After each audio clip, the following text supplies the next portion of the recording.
When Hendrix first came over to Britain from America, he sat in with Cream and apparently blew Clapton off the stage. Played such a burn down the house version of Killing Floor, plugging through Jack Bruce's bass amp, that Clapton went backstage and was visibly shaking after performance. So this story is pretty well known, but there's another story about Hendrix and Clapton that some of you may not be familiar with, and I want to share it with you in this video. But actually, the sharing is going to come from Eric Clapton. So let's listen to him tell this story about Jimi Hendrix. Here's Eric Clapton.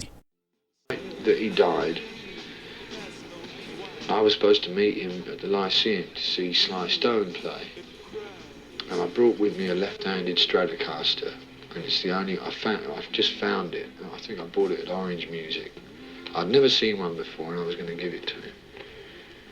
And he was in a box over there, and I was in a box over here, and I could see him, but I couldn't. We never got together. And the next day, whack, he was gone, and I was left with that left-handed Stratocaster.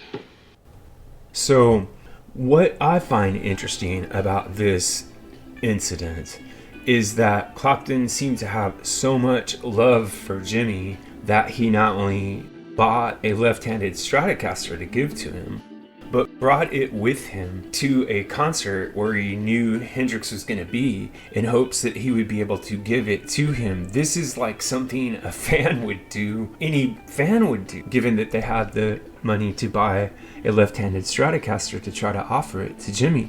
So that's one interesting thing that I find in that story. And the other one is that although the two stories, one of Clapton being, quote, blown off the stage, unquote, by Hendrix when he first met him, and this story of him attempting to give him this wonderful gift, what it shows me as I look at Clapton's career post-Hendrix is that he was so deeply moved by Jimi, but he didn't change himself. He didn't start to try to play like him. He didn't undergo some radical attempt to catch up to him. He didn't try to really alter what he was doing in any way. He followed his natural course as a guitarist himself. And I've seen videos, other interviews with Clapton where he says, you know, after Jimi died, people kept saying, look, try this or try that, and like he did.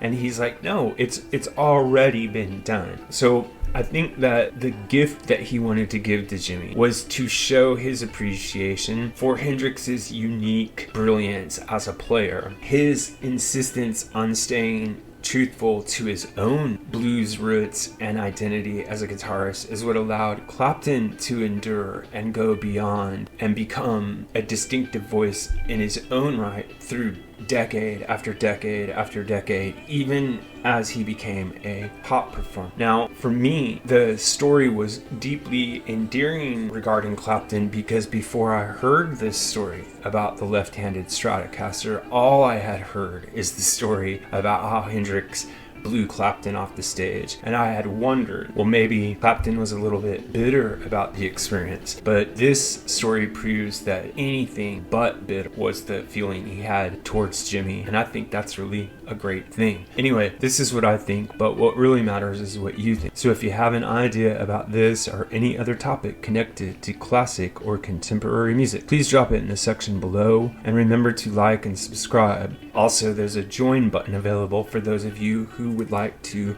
become members. If you're a member, you'll gain access to members-only badges, members-only polls, members-only videos, and other cool perks you'll see when you click the button. You can also help out the site by clicking on the Buy Me a Coffee link, going to the Buy Me a Coffee site, and leaving a donation. Every little bit helps this channel stay strong. Thanks a lot.